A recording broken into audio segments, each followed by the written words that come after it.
Hey guys, welcome back to Ravenhawk Tech. So in this next set of 3 videos, break.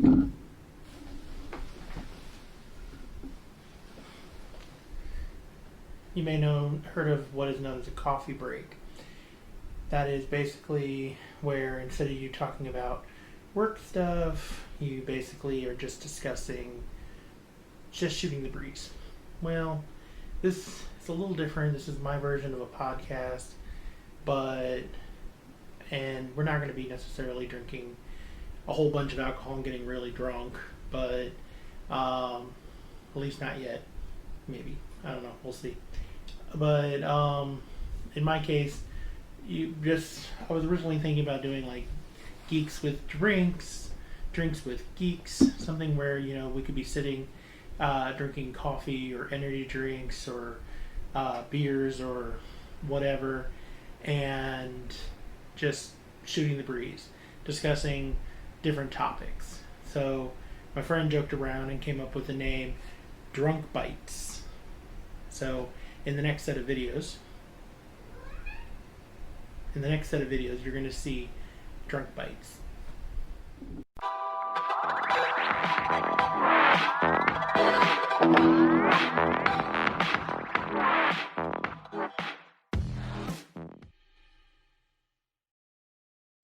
Hey guys, welcome back to Ravenhawk Tech. This is William Baca, and this is my friend Frank Lestrange, and I got it right this time. Yes. We're going to go ahead and get started into this video. So Frank here is a how do we want to say that again? Cybersecurity professional. Yeah, he was in school for cybersecurity, being a cybersecurity professional. So Frank, here's the thing: people go to websites such as like Amazon, Facebook, things like that, and this has been for years. I mean, like I said, collectively we've been in computers for well over 10, 15, 18 years. Yeah. But so here's the thing. You go to these websites and people want them to be more targeted, more selected, right? But nowadays everybody's complaining that, their privacy is violated. Mm-hmm. Well, because humans have to take that data that's received, assess it, and make sure it's accurate to what they want. Like, for example, for voice recognition, your guy at Amazon has to listen to it and make sure that, yes, you're asking for a can of Coke and not cocaine. Yeah, but of course they go, that's what the machine learning is supposed to be. But see, they don't seem to understand that. Yeah. I mean, robots and stuff are not a robot. I said that. AI is very dumb. AI is very dumb. People think that, especially with, you've heard about Sophia. Yes. Yeah. Oh, that's a real robot. No, she's not. It's machine learning. Well, she does say some scary things. She does say some. So it's like so it'd still be scary to have a very dumb AI in control of everything, because then they can just make a very dumb move. Well, Microsoft, was it Microsoft? Who was it? I think it was Microsoft created a robot or a little AI chatbot that started spouting out some anti-Semitic. Yes. Yeah. So I mean, you can have one that's programmed with enough garbage data, but going back into the original thing though is let's just say I go to Amazon. Yeah. Okay. Well, I don't want to see women's clothing or things like that. That's not what I'm interested in. That's not why I'm going there. I want to see computer stuff. I want to see my types of books that I want to read. I want to think that. So in order to do that, it's got to collect my shopping history. Yes. And I have an account. I've signed the EULA, the user whatever agreement. So user level, what's EULA stand for again? End user level agreement. End user level agreement. Okay. So I signed the end user level agreement, or the EULA. I've already accepted that I want my own stuff customized. And they do give you now options to say, no, I don't, but then you're just going to get whatever the hell it populates. Why is people complaining that their privacy is being violated, though? So what is your opinion on that? So I think people are more concerned about when their privacy feels violated, less so when they're doing like search results and things like that, because you're actively searching for things that you want to buy, that's fine. It's stuff that you're putting out there essentially into the company's domain on their search bar, so that's not really something that we're worried about. what people seem to be more worried about are topics and items that they discuss in confidence with other people. Oh, you mean like I'm talking to my fiance about popcorn or something, and then Yes. suddenly shows me popcorn? Yeah. Like I experimented with this last week, in fact, where I would, talk about certain things within my, Facebook Messenger discussions, and then I would see Facebook ads relevant to, certain IT topics I was talking about. Like I mentioned Elasticsearch once, and then suddenly my news feed was populated with Elastic, ads. Just like I've been looking into cryptocurrency and mining, suddenly now, like, here's my Google search, not my Google search, but my news topics about all these related articles that I may be interested in. Yeah. But, I mean, that being said... Or follow a couple of pen testing groups on Facebook, and then all of a sudden, all of your Facebook ads become, join the NSA. Well, okay, so but the thing, though, is, I mean, that's your search history. I'm searching for it. I might be interested in it. Now, obviously, if you're going out and looking for, like, your own porn or whatever, and then suddenly you start seeing things and you have a shared computer, it may not be a good idea. No, never. Always in incognito mode. The internet was for porn. Yes, Rule 34 of the internet. No, that's... Yeah, I know. Let's moving on. Anyway. Anyway, so... Like, okay, my uncle, let me ask you this one, about this particular one. My uncle has a Google Home, right? Mm-hmm. And he asked me recently about the fact that he doesn't like how much data it collects about him.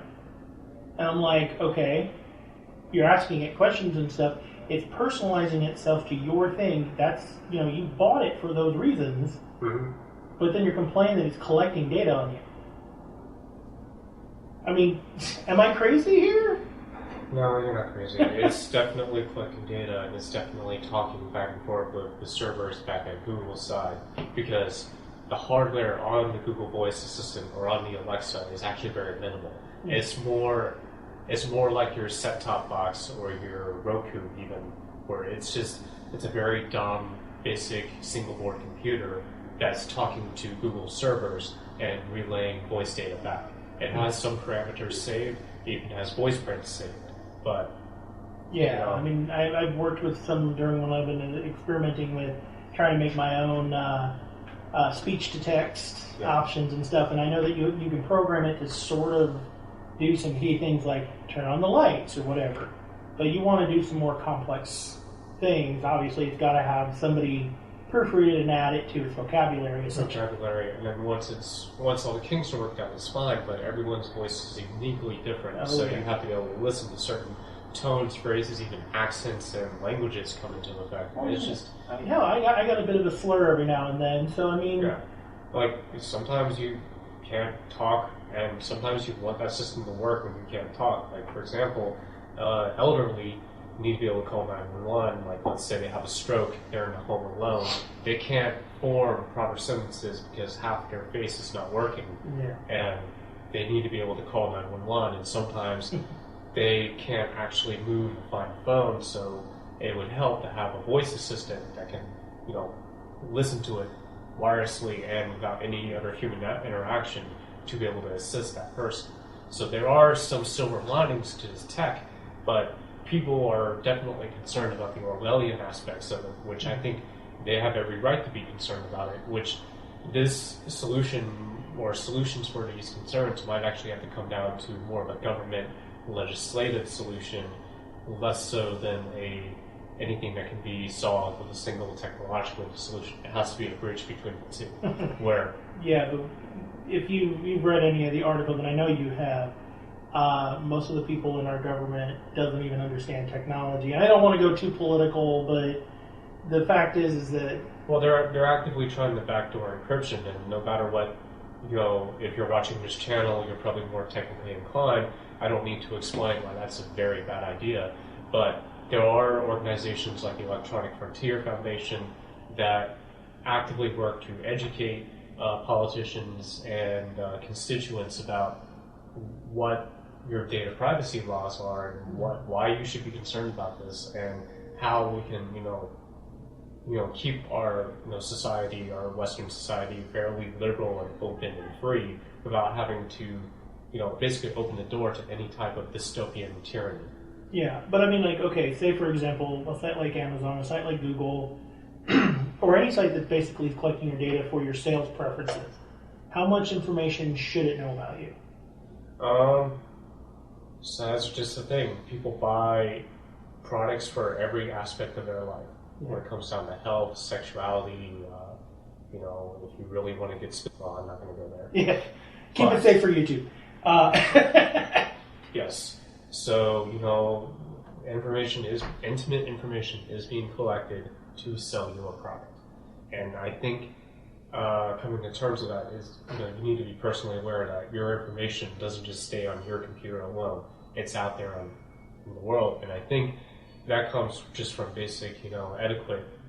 But yeah, so again, though, it still goes into that gray area of most of the complaints that I've been hearing, and like I said, it's usually from people that are, of course, not IT savvy, and obviously those are going to be the people that mostly don't understand it, and it's understandable that they wouldn't. But of course, you're going to fear what you don't understand. Yeah, but I mean, like, okay, it's they're storing my information, and what can I do about it? Or what? I don't want them storing my information. I don't want them to know what I'm searching or whatever. I'm like, well, first off, if you don't want people or want the thing to know what you're searching, it starts begging the question. It's like, what are you searching? And I'll say this before, and people, there's been some complaints and stuff that I've had, and I know you've heard me say this before. I'm not important enough for people to really care about what I'm doing. Yeah. Which is why I'm not trust me, I still do my security. I still make sure stuff is as secure as I can make it.